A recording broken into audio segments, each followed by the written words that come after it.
The first time she knocked after midnight, I convinced myself it was the old wooden frame expanding in the cold. It was December.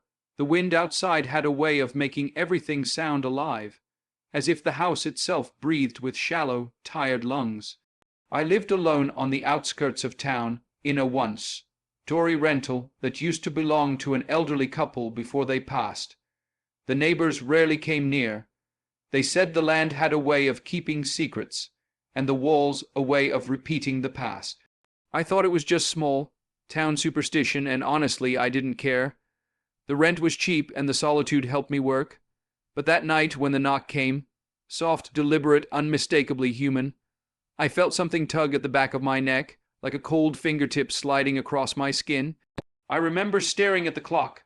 12:03 a.m. exactly. The knock came again, 3 times, slow, as if whatever was outside wasn't there to be let in. It was there to be acknowledged. I didn't open the door. The next morning, frost coated the steps leading up to the porch, but only one set of footprints stained the white. Bare, small, like a child had walked through snow without shoes. I followed them with my eyes until they reached the door. Then they vanished as if the visitor had dissolved into the air. That was the start. The knocking came again the next night, and the next, always at 12:03 a.m. Always 3 knocks. Always the same slow, rhythmic pattern that made my stomach twist. On the 4th night, I put a chair under the handle and sat in my living room with all the lights turned off. I held my breath as the clock hands dragged their way toward midnight. The air inside the house felt too still, the shadows too patient, as if something had settled into the corners, waiting with me. When the digital clock blinked 12:03, the knocks came, louder this time. The chair trembled as if something pressed against the door, just enough to test the lock. I stared at the door so hard my eyes watered. There was no sound of footsteps, no whispering, no breathing, just that soft pressure, like a small hand testing whether it could force its way inside. And then, just as suddenly, it stopped. The chair stopped shaking. The silence stretched and stretched until I couldn't bear it anymore. When I walked toward the door, the floorboards creaked under my feet, and I froze. Someone, or something, stood on the other side. I could feel it, not a presence exactly, but a hollowness, a cold that seeped through the wood like tendrils of winter. I didn't open the door again, but curiosity is a dangerous thing.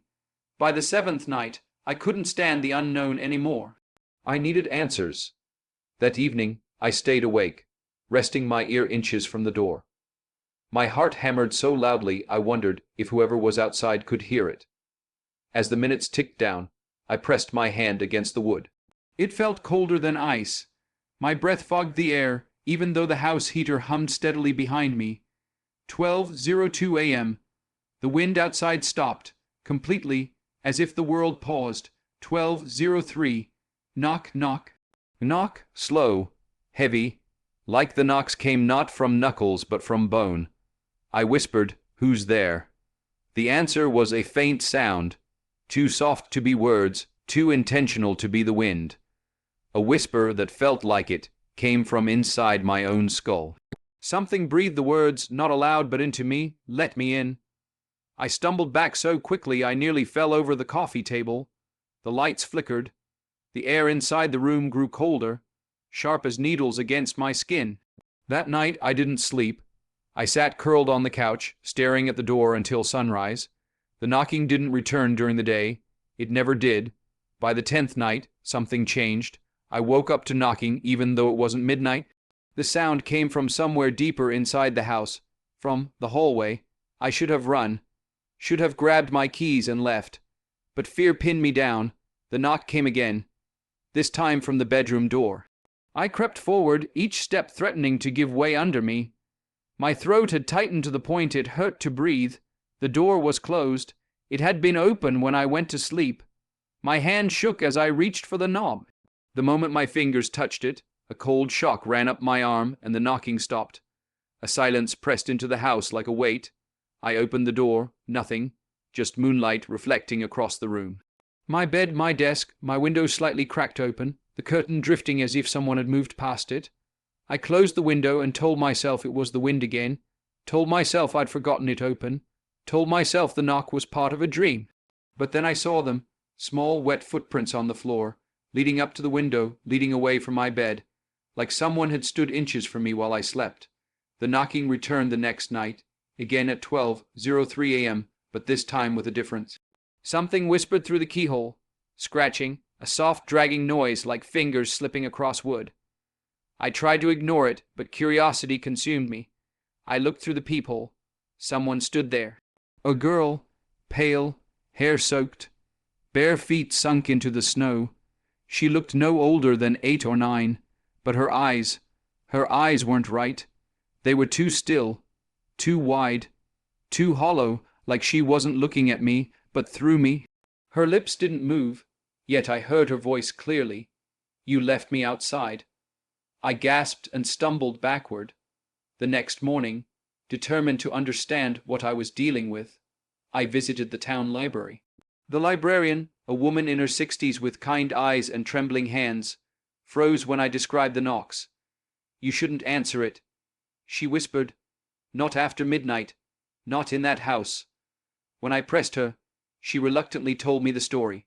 15 years earlier, the previous owners, an elderly couple, had a granddaughter named Leela. Sweet, quiet, always playing near the forest behind the house. One winter night, she wandered outside barefoot, sleepwalking.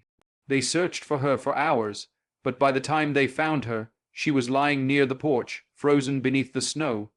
She had knocked, they said, 3 times, softly, but no one heard. She died only feet from the door. I felt sick.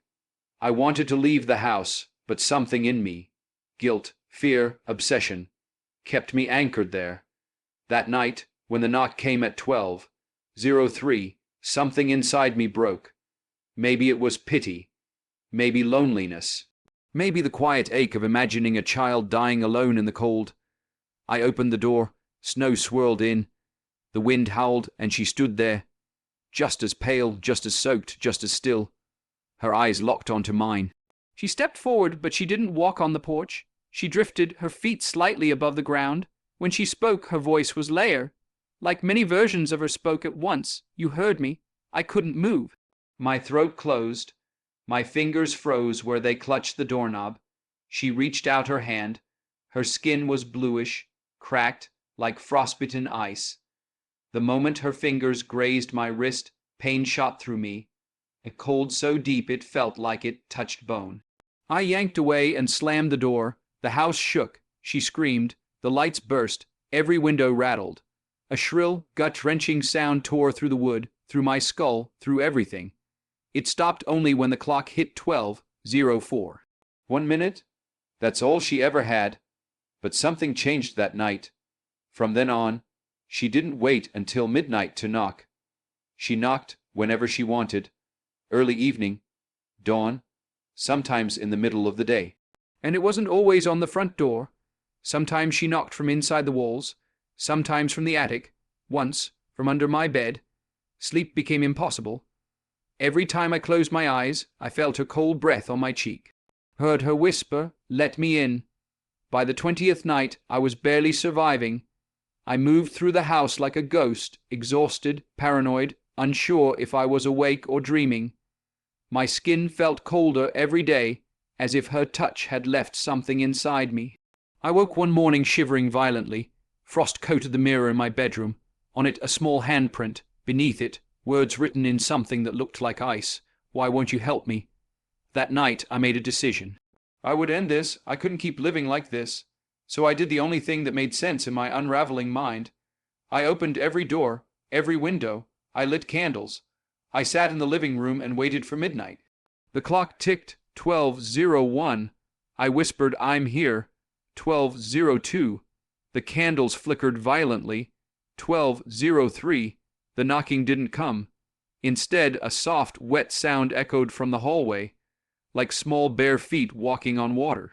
She appeared in the doorway, dripping, trembling, her eyes full of something that looked too human, too sad to belong to a ghost. She whispered, "Don't leave me alone again." Before I could react, she lunged forward, not with violence, but with desperation. She wrapped her arms around me, her cold body pressed into mine. Ice shot through my lungs. I gasped, clawing at the air. She buried her face into my chest, sobbing. The sound was hollow, echoing, wrong. My vision blurred. Frost crawled across my skin. My breath fogged white. She whispered one last time, "Stay with me, forever." The world dimmed. Everything went quiet. I felt myself falling, not to the ground, but into a numb, endless cold. When I opened my eyes, I wasn't in my house. I was outside. Snow falling softly. The porch light glowing faintly. My bare feet sunk into the freezing ground. I tried to move, but I couldn't. I tried to breathe, but my chest barely rose. Through the window, I saw her, inside the house, alive, warm, breathing. She looked older. Maybe 12, maybe 13. Her cheeks rosy, her eyes bright. She stood in my living room wearing my clothes. I tried to scream, but no sound left my mouth. She looked at the door, smiled, whispered, "Your turn to knock."